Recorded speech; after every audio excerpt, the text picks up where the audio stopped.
Olá, meu amado irmão, que a graça e a paz de Jesus esteja com você e com toda a sua família. Eu espero que o seu dia tenha sido muito bom. Visitando o Museu da Segunda Guerra na cidade de Ribeirão Preto, e ali andando pelas salas, olhando os objetos, as fotos, as armas, tudo aquilo que foi utilizado pelos pracinhas quando eles foram enviados para o norte da Itália, me veio à mente o texto que se encontra no livro de Efésios, capítulo 6, verso 12, que diz assim a palavra de Deus: porque a nossa luta não é contra o sangue e a carne, e sim contra os principados e potestades, contra os dominadores deste mundo tenebroso, contra as forças espirituais do mal nas regiões celestes. Eu quero falar sobre o seguinte tema: uma luta difícil, mas não impossível. Como eu disse, os brasileiros participaram da Segunda Guerra Mundial, quando tomaram o Monte Castelo. A Força Expedicionária Brasileira enviou cerca de 25 mil soldados no norte da Itália, onde lutaram junto com o exército americano. E a história nos fala que eles romperam a linha gótica, que era uma das últimas estratégias de defesa alemã. Ocorreram 3 tentativas para alcançar até o topo do monte, mas algumas condições adversas vieram sobre os brasileiros. Muita chuva, muita lama, neve e cerca de 20 graus abaixo de zero. Condições adversas para nós brasileiros que vivemos num clima tropical. E sem contar que os alemães tinham uma visão muito ampla daquele vale e da posição onde eles estavam, eles podiam observar todo o deslocamento das forças brasileiras. E assim, com precisão e bom armamento, eles alvejaram os nossos pracinhas. O Monte Castelo custou muito caro à FEB. 478 brasileiros tombaram em combate, sendo 103 no último ataque. O sacrifício não foi em vão. Por quê? Alguns meses depois, a Itália estava liberta. E assim a guerra tomou um outro rumo. No dia 21 de fevereiro, por volta das 5h30 da tarde, o alto comando recebe a seguinte informação: o monte é nosso. Tomamos o monte. Amados, o texto que o apóstolo Paulo se utiliza aqui em Efésios 6, ele vai usar o termo luta, que literalmente significa disputa e que mostra o nosso conflito contra o mal. E o texto nos orienta e exige de nós, cristãos, toda uma coragem e toda uma força. No grego original, nós temos a palavra pale, que ordinariamente significa uma luta romana, onde se esforça para derrubar o outro, o que é decidido quando o vencedor é capaz de manter o seu oponente no chão com o braço no pescoço. O que o apóstolo Paulo quer dizer com isso? É o seguinte: seja qual for a luta que nós temos, nós como soldados, como cristãos, devemos estar completamente preparados e em condições de luta. A luta é contra o mal. Assim sendo, deve ser uma batalha séria e ela não é fácil. Lembra que eu falei para você que os alemães estavam numa posição privilegiada? Eles tinham toda uma visão do vale, enquanto que os pracinhas não tinham isso. E a luta dos pracinhas foi em tomar mesmo com garra e determinação o Monte Castelo. O apóstolo Paulo nos fala que a nossa luta não é contra carne e sangue, e sim contra principados e potestades, aquilo que nós não conseguimos ver. E aí nós entendemos o seguinte, que talvez a derrota de tantos crentes em suas vidas morais se deva no fato de que muitos dos crentes não estão levando a sério esse combate, porque se tornaram soldados indisciplinados. O cerne da questão do texto aqui, em relação à batalha, é o seguinte: a nossa luta não é contra pessoas, mas contra o diabo e seus agentes. E nós estamos perdendo essa luta porque nós estamos lutando contra pessoas, enquanto nós deveríamos lutar contra o diabo. Pois o diabo, ele controla os indivíduos e transforma esses inimigos ou essas pessoas em inimigas da obra de Deus. Você quer um exemplo? Em todo mundo você vê a perseguição sobre a igreja de Cristo.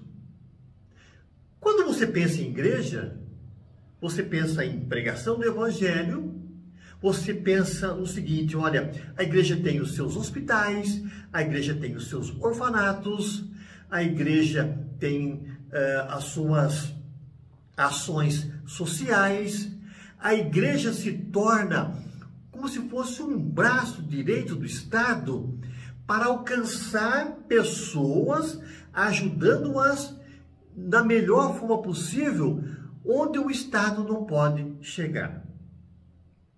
Incrível como pessoas se levantam contra a igreja, desse trabalho fantástico, porque eles não concordam com as coisas de Deus. Eles não querem saber de Deus. Não era para ser tudo diferente? Não era para ocorrer uma harmonia neste mundo em que a igreja se utiliza das suas obras sociais, dos seus orfanatos, hospitais, das suas condições para ajudar pessoas? Mas não. É aí que o inimigo ataca. Ele levanta pessoas para atingir aqueles que tentam levar a palavra de Deus e ajudar com seriedade aqueles que são desprovidos de condições. Você quer um outro exemplo?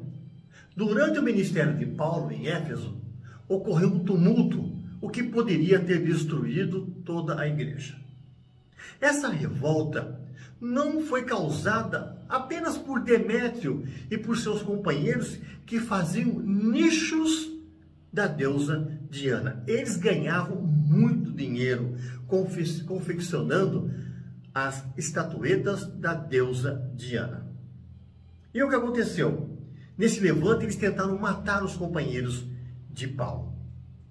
Mas a luta não era contra o Demétrio e os seus colegas de profissão, mas sim contra os principados e potestades, isto é, contra Satanás, que atuou fazendo com que esses homens tentassem matar os missionários. Mas pela graça e misericórdia de Deus, tudo foi resolvido e Deus atuou. O texto de Efésios nos fala sobre as admoestações que Paulo faz, indicando toda essa ação de Satanás. Porque Satanás é o nosso inimigo maior. E nós precisamos das armas de Deus, por isso eu desafio você a fazer a leitura de Efésios 10, ou melhor, Efésios 6, de 10 a 12, onde Paulo apresenta as armas necessárias e vindas de Deus para que o combate seja vencido. nesse mundo tenebroso, nesta ação de Satanás, somente pelo poder de Deus nós podemos vencer os ataques do inimigo e essa luta que não tem bandeira branca. Nós não devemos jamais subestimar o poder do diabo. Por isso que a palavra de Deus o chama muitas vezes de leão ou até mesmo de dragão. Satanás não é apenas forte, mas também ele é astuto, malicioso, e nós lutamos contra as ciladas que ele vai colocando dia após dia para levar-nos à derrota. Ele se utiliza de artifícios e situações, e o crente, conhecedor desta ação do maligno, não pode ignorar esses artifícios utilizados pelo inimigo. Podemos dizer também que o diabo se utiliza de situações em nossa vida porque ele sabe quais são as áreas mais débeis ou mais fracas que nós temos. É ali que ele vai investir. Porque o objetivo dele é nos derrotar, é nos desanimar, é tentar provar para nós que o nosso Deus é um Deus fraco e ineficiente. Algumas pessoas são sagazes e cheios de ardis e que acabam induzindo outras pessoas ao erro. Mas, na verdade, quem age nessas pessoas é o próprio diabo. Por isso que a nossa luta não é contra carne e sangue, sim contra principados e potestades. A palavra de Deus nos diz que o diabo se transforma em anjo de luz e ele tenta enganar de todas as formas as pessoas. Ele tenta obstruir as pessoas de conhecer a pura verdade. Porque a Bíblia nos diz assim: e conhecereis a verdade, e a verdade vos libertará. Quando olhamos também aqui para o texto, nós entendemos assim: sob e por trás de todas as manifestações físicas de luta, está a realidade espiritual.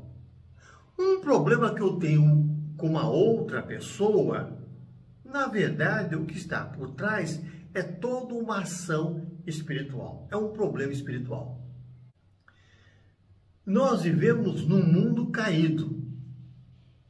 E aí você percebe que o mundo vai tratar com hostilidade todos aqueles que lutam para que a verdade seja clara. O fato é o seguinte: Paulo se utiliza do termo luta e indica que nós estamos envolvidos num confronto direto.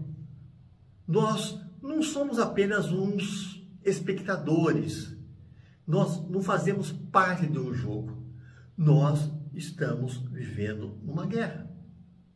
E Satanás deseja, de todas as formas, nos aniquilar. E ele usa o inimigo externo, isto é, o mundo. E também ele vai se utilizar do inimigo interno, que é a nossa carne. O inimigo tem as suas formas, tem os seus planos para nos derrotar, e esses planos são terríveis. A paráfrase de Filipenses, do verso 12, expressa adequadamente o pensamento do apóstolo Paulo. Nossa luta é contra organizações e poderes espirituais. Enfrentamos o poder invisível que controla esse mundo escuro. e agentes espirituais do próprio quartel-general do mal. É assim que Filipe se utiliza de uma paráfrase para falar do verso 12. Como crentes, devemos pedir a Deus discernimento para identificar as tramas malignas e saber utilizar as armas adequadamente no combate. Por isso, como eu disse, desafio você à leitura do texto da palavra de Deus. Por quê, queridos? Porque no texto, Efésios 6, de 10 a 12 ou 13, você vai notar que Paulo coloca as armas espirituais. E assim lembrando que nós, homens, não lutamos contra os homens. A nossa luta é contra a ação do mal que está aí sobre o mundo todo, tentando destruir o mundo todo. E você tem percebido isso nesses últimos dias, na guerra entre Israel, o Hamas e outros focos de guerras. Esse é o objetivo do mal, é transformar esse mundo num caos. E por isso nós, como crentes, devemos orar, interceder, clamar a Deus para que nós tenhamos dias melhores. Eu quero orar com você. Pai eterno, a nossa luta não é fácil. O inimigo nos ataca dia após dia. Por isso nós precisamos de Ti, precisamos do Teu poder. Somente as armas utilizadas e mencionadas na Tua palavra podem nos ajudar. Que cada crente, passando pelas lutas, possa olhar para Ti e utilizar-se das armas adequadamente para vencer as batalhas. Proteja-nos, ó Deus. Nós oramos e o fazemos em nome de Jesus. Amém. Meu querido, que Deus te abençoe e continue lutando, porque maior é aquele que está conosco do que aquele que está no mundo. Um forte abraço.